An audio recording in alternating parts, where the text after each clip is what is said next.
सभी साथियों को नमस्कार। आपका स्वागत है हमारे सब कुछ जानो यूट्यूब चैनल पर। मेरा नाम है सुभाष सैनी। तो 29 कानून की जगह सिर्फ 4 कोड नौकरी करने वालों के लिए ये गारंटी की लिस्ट जो नए लेवल लो की 20वीं बड़ी बातें हैं, यानी कि 20 बड़ी बातें हैं, इन्हीं के बारे में जानेंगे और समझेंगे कि जो लेबर है और जो छोटे जो नौकरी वाले हैं उनके लिए कानून लेकर आए हैं। और 4 नए कोड हैं जिनके बारे में सभी को जानना चाहिए। तो इसके बारे में बात करते हैं। आपको दिखाते हैं कि जो श्रमिक हैं और लेबर में काम करते हैं, जैसे कि भट्टे पर ये मजदूर होते हैं, उनके लिए गवर्नमेंट अलग 4 कोड लेकर आई है। और ये सभी को जो समझना चाहिए कि उस तरीके से हम इन्फॉर्मेशन वीडियो लेकर आए हैं कि जो मजदूर लोग हैं उनको अधिक से अधिक इन बातों का जानकारी आवश्यक होनी ज़रूरी होती है।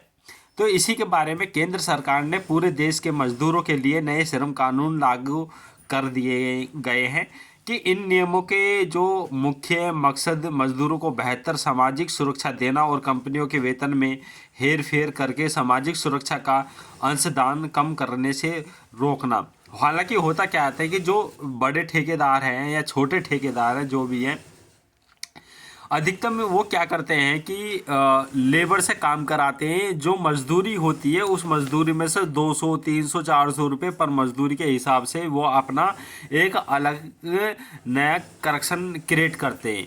तो जिससे कि ये काफ़ी मतलब काफ़ी लोगों के लिए जानने की आवश्यकता है कि कोई भी डरे नहीं। अगर किसी तरीके की कोई ऐसी समस्या है, बेझिझक होकर अपने किसी डिपार्टमेंट लो अधिकारी जो लेबर अधिकारी है उनसे बात कर सकते हैं। आजकल ऐसा कोई नहीं है कि जो कोई मदद हेल्प नहीं कर सकता। अगर लेबर डिपार्टमेंट भी अगर इस तरीके से जो मदद नहीं करता तो उसके ऊपर भी अधिकारी होते हैं, जिससे कि आप अपनी समस्याओं को रख सकते हैं। अगर तब भी कोई अगर सुनवाई नहीं होती, आप उनके खिलाफ भी एक्शन कार्रवाई करवा सकते हैं और स्टाम्प लगाकर आप जो अपने तहसील या कर्मचारी जो एसडीएम है उसके तहत आप अपनी प्रक्रिया को जारी कर सकते हैं।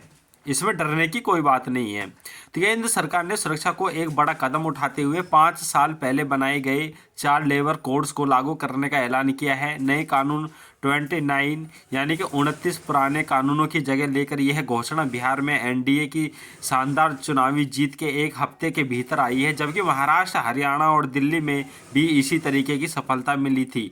हालांकि जो ये हरियाणा क्षेत्र है, हरियाणा क्षेत्र में काफ़ी लोग ठीक नहीं है।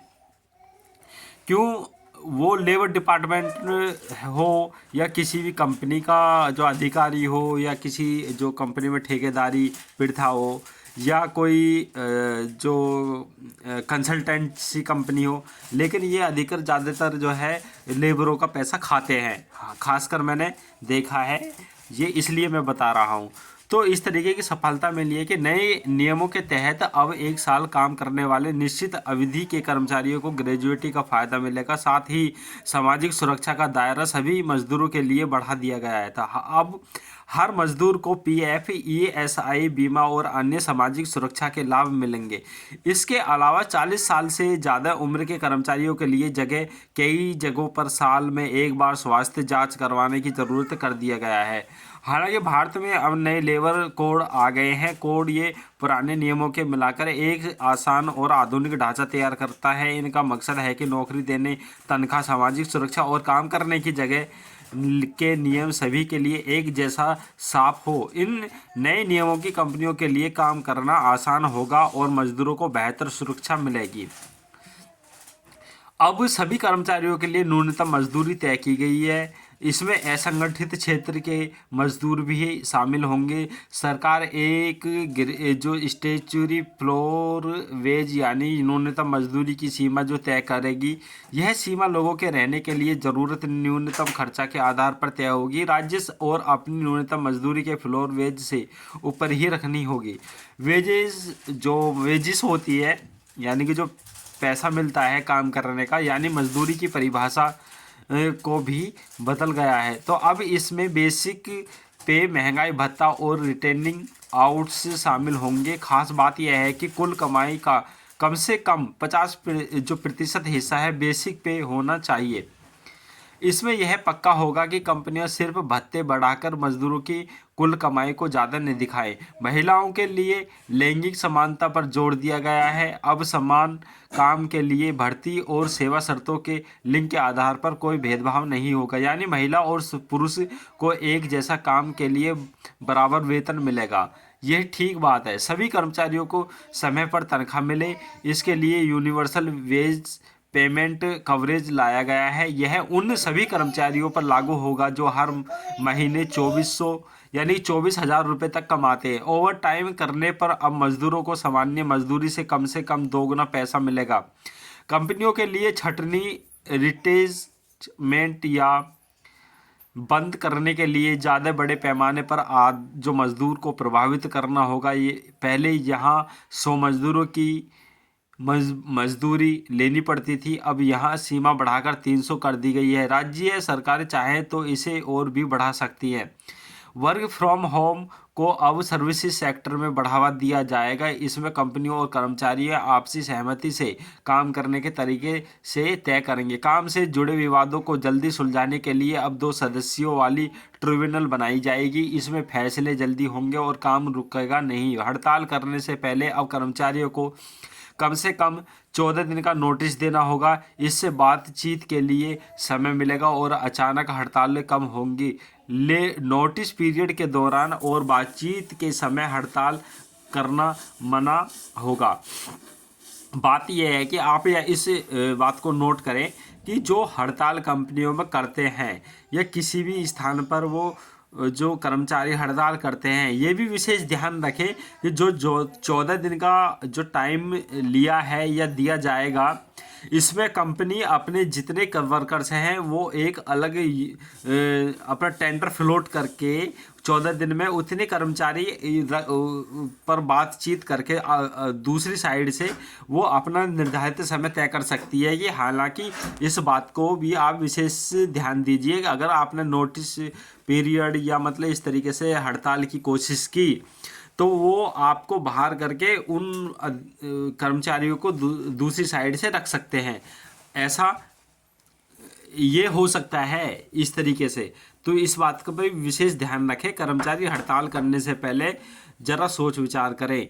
गिग प्लेटफॉर्म वर्क्स जैसे डिलीवरी बॉय, कैब ड्राइवर को भी अब सामाजिक सुरक्षा का लाभ मिलेगा। इसके लिए एग्रीगेट्स को अपने टर्नओवर का 1 से 2% टैक्स देना होगा, जिससे इन वर्कर्स के लिए सोशल सिक्योरिटी स्कीम चलाई जाएगी।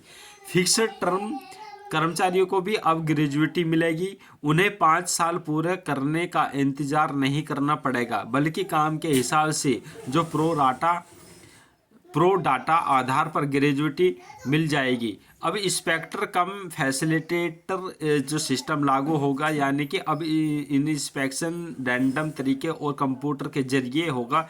इससे अधिकारियों द्वारा परेशान करने की गुंजाइश कम होगी।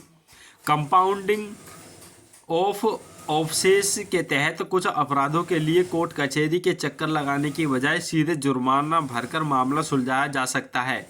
इससे जो अदालत है उन पर कम बोझ होगा। सभी तरीके के लाइसेंस, रजिस्टर और रिटर्न्स फाइलिंग का काम अब ऑनलाइन हो जाएगा। इससे कर्मचारियों को बार बार दफ्तरों के चक्कर नहीं लगाने पड़ेंगे। ये इस तरीके की सुविधाएं गवर्नमेंट कर रही है। तो अब 1 लाइसेंस 1 रजिस्ट्रेशन का नियम होगा, यानी अलग अलग कामों के लिए अलग अलग रजिस्ट्रेशन की ज़रूरत नहीं है।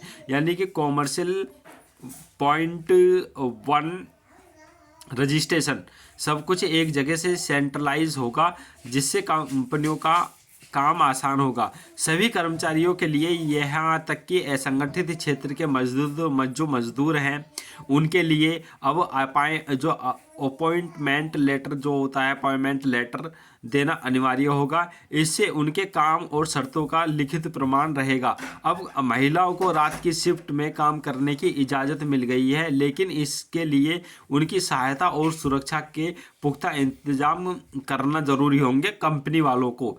कॉन्ट्रैक्ट लेबर एक्ट अब उन जो एस्टेब्लिशमेंट जो इस्टेब्लिशमेंट पर लागू होगा जहां 50% या उससे ज़्यादा कॉन्ट्रैक्ट वर्क काम करते हैं। यानी कि ये इस्टेब्लिशमेंट किसी कंपनी का तब होगा जब 50 से ज़्यादा वर्कर कॉन्ट्रैक्ट वर्कर काम कर रहे होंगे। ठीक है, याद रखना। फैक्ट्री के लिए थ्रेशोल्ड बढ़ा दिया गया है। पावर वाले मैन्युफैक्चरिंग यूनिट्स के लिए 10 से बढ़ाकर 20 वर्क और बिना पावर वाले यूनिट के लिए 20 से बढ़ाकर 40 वर्क कर दिया जाएगा। काम के घंटे हफ्ते में 48 ही रहेंगे। हालांकि रोज के काम के जो घटते बढ़ते बढ़ाए जा सकते हैं, लेकिन इसके लिए ओवरटाइम का भुगतान दुगना करना पड़ेगा या करना होगा। तो साथियों, ये अपडेट थी और ये अपडेट काफ़ी अच्छी थी। जो वेजिस का मतलब है कि जो मजदूर लोग काम करते हैं उनके लिए अधिक फैसिलिटी गवर्नमेंट अपनी सुविधा और मजदूर की सुविधा के लिए काफ़ी बेहतर तरीके से उन्होंने प्रो डाटा बनाया है और चिंता करने की ज़रूरत नहीं है।